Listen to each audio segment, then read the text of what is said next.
ಇನ್ನು ಮಳಿ ಬೆಳಿ ಕೇಳಕ್ ಬಂದಿರಿ. ಕರ್ಮದ ಮಳಿ, ಧರ್ಮದ ಬೆಳಿ. ತಿಳ್ಕೊರಿ, ಸ್ವಲ್ಪ ತಿಳ್ಕೊರಿ. ಕರ್ಮದ ಮಳಿ, ಧರ್ಮದ ಬೆಳೆ. ಈ ವರ್ಷ ಹಿಂಗೈತಿ. ಇದೆಲ್ಲ ಮಳೆಗಾಲ ಒಂದಾಕತಿ ಒಂದಾಗುವುದಿಲ್ಲ. ನಿಮ್ ಪುಣ್ಯಕ್ಕನುಸಾರವಾಗಿ ನಿಮ್ ಊರಿಗೆ ಹಾಕತಿ. ಒಂದ್ ಊರಿಗೆ ಹಾಕತಿ, ಒಂದ್ ಊರಿಗೆ ಆಗುದಿಲ್ಲ. ಊರಾಗ ಅರ್ಧ ಊರಿಗೆ ಹಾಕತಿ, ಅರ್ಧ ಊರಿಗೆ ಆಗುದಿಲ್ಲ. ಇಷ್ಟಾಗಿ ಮುಂದೆ ಹಿಂಗಾಕತಿ. ಇದು ಎಲ್ಲ ಮಳೆಗಾಲ ಮುಗಿದ ಬಳಕ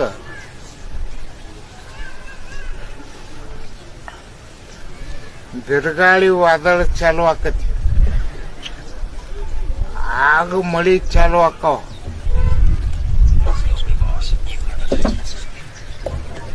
ಆಗ ಮಳಿ, ಈಗ ಮಳಿ ಹೆಚ್ಚು ಕಡಿಮೆಗೆ ನುಕ್ಸಾನ್ ಮಾಡ್ತಾವ. ಆಗ ಮಳಿ ಆಗಿ ಈ ದ್ರಾಕ್ಷಿ ಅವರು, ದಾಳಿಂಬೆ ಅವರು ಇವರು ಬೆಳೆದಿರ್ತಾರಲ್ಲ, ಅವ್ರಿಗೆ ನುಕ್ಸಾನ್ ಮಾಡ್ತಾವ. ಒಂದು ವಿಷಯ ಮುಗೀತು. ರಾಜಕೀಯನೂ ಮುಗೀತು, ಮಳೆ ಬೆಳೆನೂ ಮುಗೀತು.